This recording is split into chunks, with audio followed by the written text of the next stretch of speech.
Welcome my friends. आज हम करेंगे आरएस एग्जाम 2016 इंग्लिश का यूनिट फर्स्ट का जो सेकंड पोर्शन है उसका सॉल्यूशन, वो भी डिटेल में। आई थिंक अगर भाषा को ढंग से पढ़ा जाए तो डिटेल में डिस्कशन ठीक रहता है।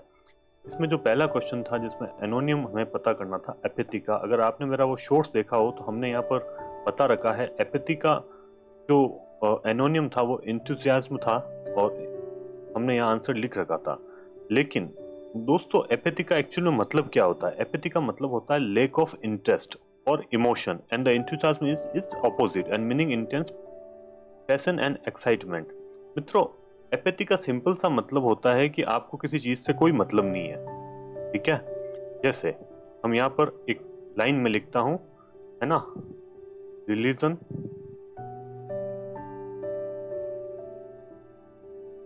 एपेथी। इसका मतलब क्या है कि जो व्यक्ति है उसको रिलीजन से कोई मतलब नहीं है। ठीक है, रिलीजियस एम्पैथी आप एपेथी भी कह सकते हो, रिलीजन एम्पैथी भी ठीक है। अब ये जो वर्ड है, खाली और खाली इसको रट्टा मारने से आपका काम नहीं चलेगा। आपको इसको अपने जो राइटिंग का जो पोर्शन है, जहां आपको राइटिंग करनी है, मेंस में लिखना है, वहां भी यूज लेना है। देखिए, मैंने आपकी प्रैक्टिस के लिए यहाँ पर एक पैसेज दिया है, 2016 में ही आया था। अब हमें इसकी प्रेसिस करनी है या हमें इसकी समरी करनी है। तो हम समरी में सबसे पहले दिखते हैं टाइटल। एक बार अपने वीडियो को 2 सेकंड के लिए पॉज कीजिए और आप इसको पढ़िए। आप इसमें देखेंगे, इसमें ये जो पूरा पैराग्राफ इस बात के लिए कह रहा है कि जो वोटर्स है, यानी कि जो इलेक्शन में वोट करने जा रहे हैं, जो अपना वोट फ्रेंचाइज करने जा रहे हैं, उन लोगों में अब कोई इंटरेस्ट नहीं है कि वो वोट दे। क्यों? क्योंकि कई बार क्या, उनको कैंडिडेट पसंद नहीं आता, कई बार पॉलिटिकल ऐसी चीजें हो जाती है जिससे लोग वोट नहीं देते। हम गाँव में देखते हैं, पूरा का पूरा गाँव ऐसे इकट्ठा होकर कहता है इस साल हम वोट नहीं देंगे। तो यहां पर हम इसका टाइटल क्या लिख सकते हैं? हम यहां पर लिख सकते हैं वोटर एपेथी। अब ये इसका टाइटल हो गया। अब आप बताइए, क्या एग्जामिनर इसमें मार्क्स नहीं देगा? सबसे सुंदर टाइटल अगर इसका कोई हो सकता है तो वो ये हो सकता है। हमें ये चीजें विद्यार्थियों सीखनी पड़ेगी, क्योंकि आज के समय में ये सब बहुत ही ज्यादा जरूरी हो गया है। ठीक है, खाली और खाली आप बिना इसको किए हुए कुछ काम नहीं चला सकते। जब तक आपकी राइटिंग सुंदर नहीं होगी, राइटिंग स्किल्स इंप्रूव नहीं होगी, तब तक कोई मतलब नहीं है। तो हमने यहाँ पर इसका टाइटल देखा। अब हम अगले क्वेश्चन में चलते हैं। अगला था सिनोनिम्स का। तो सिनोनिम्स के लिए जो हमने डाला था करेज, करेज के लिए 2 वर्ड यहाँ पर दे रखे थे, ब्रेवरी व बोल्डनेस। ठीक है, और हमने यहाँ लिखा था दोनों ही ठीक है। क्योंकि अब मैं आपको बताता हूँ ये है ना, मतलब क्यों दोनों ठीक है और क्यों दोनों ठीक नहीं है, और कौन सा इसका आंसर था। इसका आंसर एक्चुअल में ब्रेवरी है। ठीक है, ब्रेवरी क्यों है? देखिए, करेज का मतलब क्या होता है? सबसे पहले करेज का मतलब ये होता है, मुझे किसी ने कहा कि हम है ना फियर नहीं होना। फियर होता है, फियर यानी डर। अगर आप डर से पार पा लेते हो। देखिए मित्रों, यहाँ पर फियर एक इमोशन है। इमोशंस से कोई पार नहीं पा सकता। जैसे कि हंसना, खुश रहना, दुखी रहना, सारे इमोशंस होते हैं। हम इथिक्स में पढ़ते हैं, कोई इमोशन ज्यादा होता है, कोई कम होता है, और इसका जो बीच का रास्ता हमें निकालना पड़ता है। करेज का मतलब होता है फियर होते हुए भी फियर से उबर जाना। ठीक है ना, उसके लिए वर्ड है ब्रेवरी। ठीक है, बोल्डनेस इससे थोड़ा हटके वर्ड है, इसका यूज थोड़ा अलग होता है। तो ब्रेवरी इसका सही आंसर था। ठीक है, अब अपन आगे चलते हैं फ्रेजल वर्ब में। फ्रेजल वर्ब में ज्यादातर राजस्थान के स्टूडेंट के साथ प्रॉब्लम यह रहती है कि वो लोग क्या करते हैं कि फ्रेजल वर्ब को ढंग से सीख नहीं पाते हैं। यहाँ पर जो मित्रों किसी केस को पुलिस इन्वेस्टिगेट करती है, उसके लिए जो फ्रेज है टू लुक इनटू, है ना, to look into a case. ठीक है, ये इसकी फ्रेज है। अब सवाल ये आता है टू लुक थ्रू का मतलब क्या है? अब हम दोस्तों इसको आज सीख लेते हैं ताकि जीवन में हम इसको कभी नहीं भूले। लुक थ्रू का मतलब मित्रों ये होता है कि मान लीजिए कि कोई एक लड़का या लड़की है, उसके घर वालों ने उसे बहुत सारे लड़के या लड़कियों में से एक लड़की चूज करके शादी करने के लिए बहुत सारी फोटोज दी है, बहुत सारी पिक्चर्स दी है। ठीक है, चाहे व्हाट्सएप में भेजी हो या कुछ भी भेजी हो, उनमें से अब वो लड़का या लड़की एक पिक्चर को चूज करेगी। ठीक है, हाँ चलो भाई इसकी ओर जाते हैं। ठीक है ना, तो हम यहाँ पर सेंटेंस लिखे, she looked through all the photographs and decided to marry him। ठीक है ना, आगे शी है तो पीछे हिम, मैरी हिम। अब देखिए, अब इसका कितना सुंदर मतलब यूज हो गया। अब आप इसको यूज कर सकते हो, इसको याद रख सकते हो। अगर कोई लड़की अगर फोटो छाटेगी या कोई लड़का फोटो छाटेगा, वो क्या करेगा, लुक थ्रू करेगा पिक्चर से। और अगर पुलिस इन्वेस्टिगेट करेगी तो वो क्या करेगी, लुक इनटू द केस। अब हम आगे चलते हैं।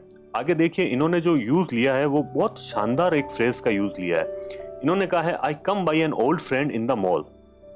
ठीक है, अब देखने में ये भी ठीक लगता है। इसका आंसर था I come across an old friend in the mall. तो मित्रों, अब हम इसको समझते हैं ये कैसे हुआ और क्यों हुआ। ये देखिए, टू कम बाई समथिंग का मतलब होता है, या समवन का मतलब ये होता है यहाँ पर कि आप कहीं घूमने गए। मान लीजिए आप जयपुर गए, ठीक है, और जयपुर गए और आपको पता चला वहां आपका एक मित्र रहता है। तो आप क्या करोगे, आप उस मित्र से मिलने उसके घर चले जाओगे। आई went to Jaipur and came by my friend at his home। यानी कि आप जयपुर गए और अपने दोस्त से मिल लिए। लेकिन अब सपोज आप सोचिए आज WTP के किसी मॉल में घूमने गए जयपुर में, ठीक है ना। I visited WTP mall and came across my old friend Kunal. तो अब आप जयपुर के किसी मॉल में घूमने गए और वहीं अचानक से आपको आपका फ्रेंड कुणाल मिल गया। तो अगर हम चला के किसी दोस्त से मिलने के लिए जाते हैं तब हमारे लिए वर्ड होगा कैम बाई या कम बाई, ठीक है। और अगर हम अचानक से किसी दोस्त से मिल गए, यानी कि वो सडनली हमसे मिल गया, ठीक है, ऐसा कोई प्री प्लानिंग नहीं थी, तो ये वाला हो जाएगा, है ना। आगे चलिए, आगे हम ऐसे कैसे, I landed in Jodhpur and came by my friend Bhuvnesh. तो मैं उससे मिलने के लिए उसके घर पे चला गया, है ना। इसमें एक वर्ड वन सब्स्टिट्यूशन था, वो था undue favour shown to one's own relatives. यानी कि अगर आप कुछ अवैधानिक फेवर करते हो किसी को, है ना, उसके लिए वर्ड था नेपोटिज्म इसका आंसर, जिसका मतलब होता है भाई भतीजावाद। जैसे अभी हाल ही में आरपीएससी में हमने देखा बहुत सारे जो करप्ट मेंबर्स थे उनको एसओजी ने अरेस्ट किया है। तो ये सीधा सीधा एग्जांपल है विद्यार्थियों नेपोटिज्म का, है ना। तो हमने यहाँ लिखा है nepotism has engulfed the whole SI vacancies, ठीक है ना। तो नेपोटिज्म भाई भतीजावाद से सारी एसआई वैकेंसीज, ठीक है ना, एनग्लफ्ड हो गई थी, ठीक है। तो ये आप देख सकते हो। इसके बाद था idiom make hue and cry. ये विद्यार्थियों क्या होता है, जब हम किसी का प्रोटेस्ट करते हैं ना, लाउड पब्लिक प्रोटेस्ट मतलब विरोध होता है, कोई आंदोलन होता है, तब इस इडम का यूज किया जाता है। बहुत ही सुंदर वर्ड है, आपको भी यूज करना है।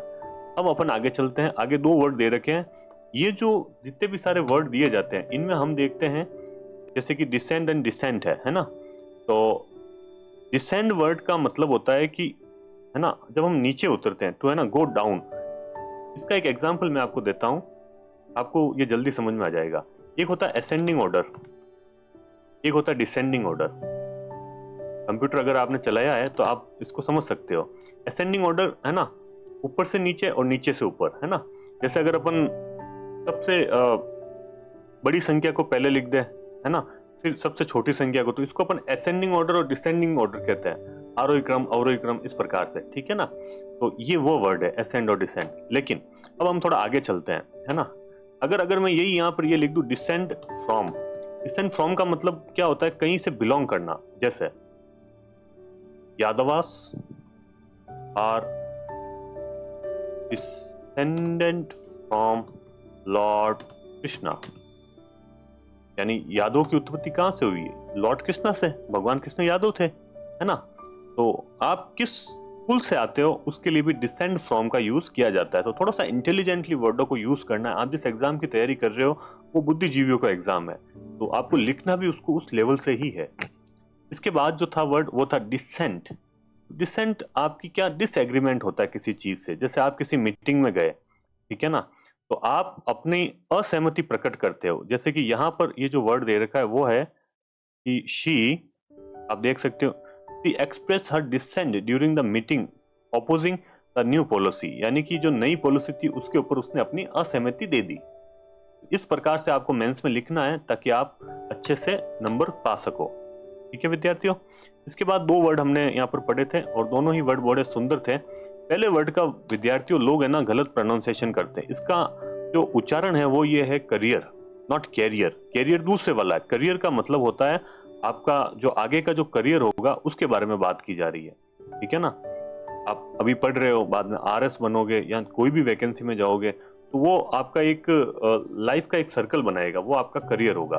ठीक है, career may be in the political career, it may be in the you know the bureaucratic career career. दूसरा वर्ड था कैरियर। अब ये वर्ड हम बार बार देखते हैं, कैरियर। कैरियर के लिए अपन एक शब्द बार बार ट्रकों पर भी देखते, goods carrier.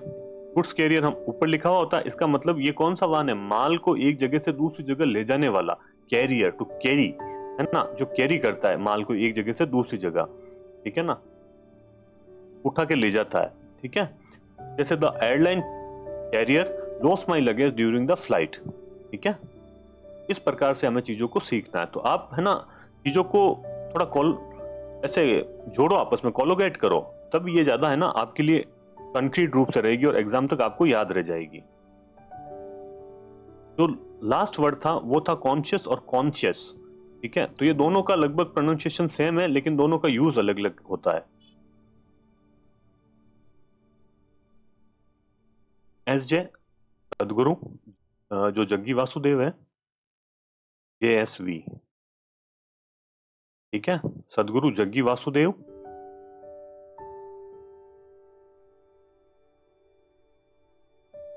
suggested to be conscious in your life। यानी कि जो सदगुरु जग्गी वासुदेव वो क्या कहते हैं कि जीवन को ऐसे जिए कि आप कॉन्शियस रहे। तो ये वो कॉन्शियस है, बिल्कुल जागरूक होकर जीवन को जीना है, वो कॉन्शियस है। अब कॉन्साइज क्या होता है ये आप थोड़ा हम ढंग से समझते हैं विद्यार्थियों। कॉन्साइज ये होता है कि जब हम कभी डिस्कस करते हैं, कोई लेडी है, ठीक है, कोई व्यक्ति ऑफिस में बैठा है और उसने उससे रिश्वत मांगी, उस बेचारी बूढ़ी औरत ने कहा मेरे पास पैसे नहीं है, और उसने उससे खुले सिक्के भी ले लिए, तो वो फिर हम ये कहेंगे कि उसकी है ना कॉन्शियसनेस ने अलाउ कैसे किया। तो ये वो कॉन्शियस है। ठीक है, सही गलत क्या है क्या नहीं है ये वो कॉन्शियस है, सेकंड वाली। ठीक है ना, हम यहाँ पर कह सकते हैं ये वाली कॉन्शियस जो मॉरल सेंस से रिलेटेड है, जो इथिक्स से रिलेटेड है, ये वो कॉन्शियस है। ठीक है विद्यार्थियों, तो हम यहाँ पर सेंटेंस भी दे सकते हैं, हाउ डिड हिज या her conscious allowed him to take bribe from a old lady. Thank you. कैसा लगा आपको मुझे कमेंट बॉक्स में बताइए, और कैसे इसको और बेहतर बनाया जा सकता है आपके लिए ये भी जरूर बताइए। लाइक कीजिए, सब्सक्राइब कीजिए प्लीज।